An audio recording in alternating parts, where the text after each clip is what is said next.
What's up, everybody? This is an impromptu video, just one of the ones I like to do because I like, comparing things. So today we're going to be comparing just the features and ergonomics and stuff of 3 drywall screw guns. We have the Milwaukee M18 fuel brushless drywall screw gun there. Then we have the Metabo HPT brushless drywall screw gun there. And then we have the Bosch. All right. So first off, let's look at the heights of these things. I ain't even planned it this way, but it goes in a step. The Bosch is the shortest. The Metabo HPT is second shortest. And the Milwaukee is the tallest. Now, I should probably mention the batteries here. The Milwaukee is sporting a 5 amp hour battery.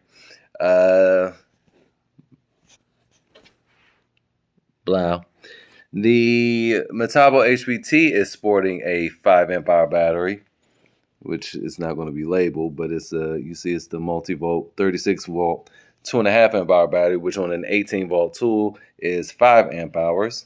And then the Bosch is sporting a 4 amp hour battery here.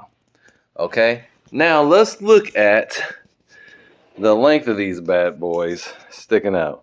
We see that the Metabo HPT is the shortest. Clearly, we see what's the longest, and then middle of the ground there. Usually, the Milwaukee, because it sticks out so far, it has a problem standing up. But on this carpet right now, and even on hard surfaces, right, generally, I can get it to stand up and balance. But a little touch, and that thing ready to go. See, that thing ready to go. But these are sturdy, very sturdy in place, especially the Bosch, because the Bosch looks dumb. It looks like it wants to fall over, but it's very stable. The Metabo, not so much. The base is pretty bulky, and then again, it's short, so stands up. Now, let's get into the cool features here. I'm going to kind of just cut to the chase and tell you why I'm so disappointed in the Metabo HPT. It is because it has no auto lock feature. It doesn't, like, let's talk about the Milwaukee. The Milwaukee has, in the worst place ever, this switch. If you push it down, and it'll keep going. The Bosch has the best place switch right here. You can easily do it with one hand. Right? And the Metabo HPT just doesn't have it. Nope. I was like, are they serious? I went through the manual, everything. They do not have it. Let me know in the comments if I'm tripping. Okay? I don't see it. Reverse switch. Forward switch. No. Nope. Nada. So if that's important to you, forget that one. Just forget it. All right. Now, I've already done the Milwaukee versus the Bosch. Y'all know I like the Bosch a lot. So it was really just comparing the Bosch to the Metabo HPT. Let's talk about the things I like about it. If you want to know all the nit-grit of the other ones, go watch the other video. But, well, let's just go through it real quick. So you're supposed to hold these things like this, which is the most awkward. It's weird to do. When you're holding it like this, when you're holding it properly, the Milwaukee is not too bad. If you were holding it like this, it feels terrible, but that's not how you're supposed to hold it. You're supposed to hold it like this. It doesn't feel too terrible in your hand. You need 2 hands to turn that switch on, though, for sure. The Metabo HPT feels the best, but it's easy to depress the trigger. You saw as soon as I picked it up, I depressed it.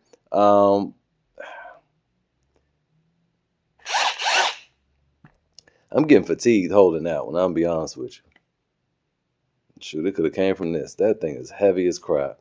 The Bosch, on the other hand, woo, boy, this is right home. See, the Bosch, even after handling those two, doesn't feel so bad. It has the best trigger control. If I do this, it's not going to activate. It has to be very intentional. It has your rotation on this side and on this side. And then it has your auto lock switch right here. This is a really well thought out tool. And then you have things like, I forgot what that mode is. I forgot what it is. But this has an auto feed mode, just like the Milwaukee has an auto feed mode. I don't want to touch the top because if you see it's leaking, see it's shiny on that side, not shiny on that side. It's leaking oil. And this is just great, especially if you've gotten this on a deal that I just showed you, where you can get this with a starter kit, 4-hour battery, and a charger, or 2 4-hour batteries for $62. Boy, you tripping. Anyway, so going back to the Metabo HPT, I wanted to like it, but this trigger is too squishy.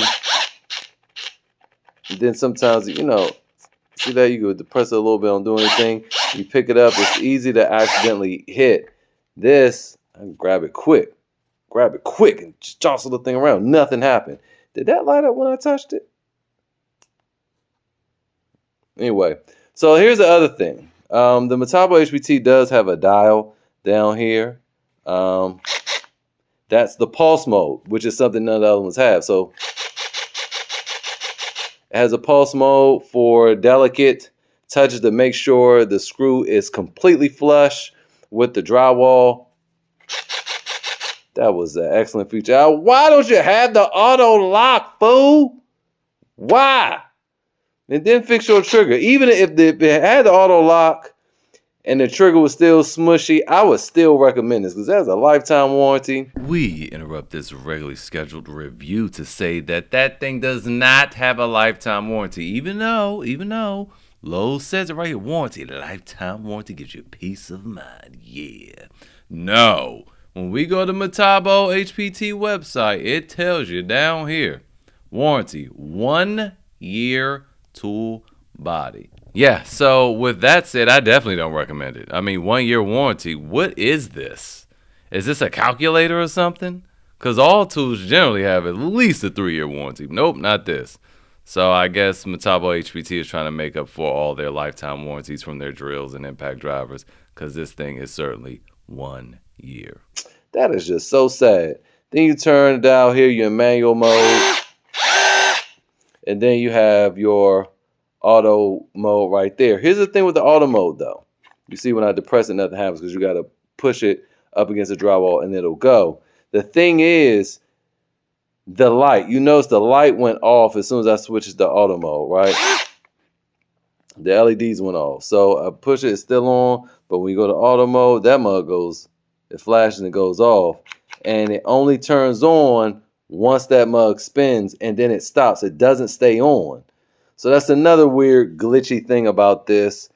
This could be a great tool, but it needs a revamp. So Metabo HPT, if you're watching this, do that.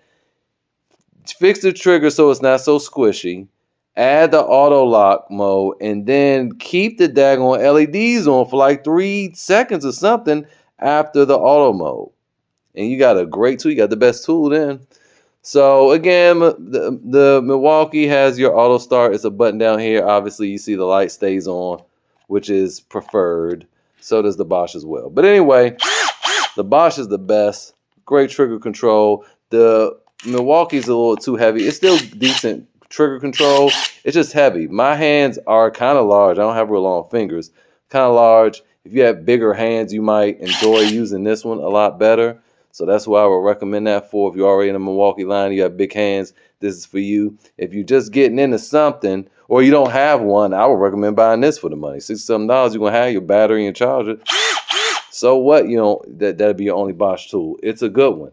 Now let's talk about the loudness, and then we'll weigh them, and then that's it. Even though I'm telling you how it feels in your hands, and that's what's most important. Some could be lighter, but still be uncomfortable in your hands and make it feel heavier. That's why I don't really like too much data. Real holding it and using it speaks more volumes. But anyway, listens to the loudness. Bosch up first, then Metabo, then Milwaukee.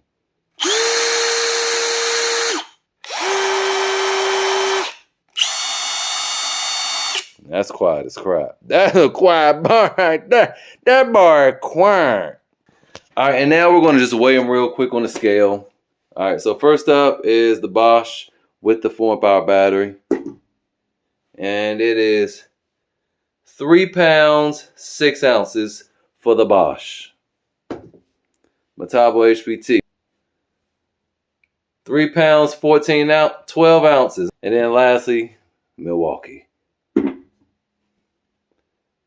4 pounds, 2 ounces. It feels significantly heavier than the Metabo. I think that's because of the width of the grip there. It's a lot more narrow on the Metabo. And again, like I said, my hands aren't that big, so it's easier to wield this one as opposed to this one, right? And then the Bosch is the most narrow.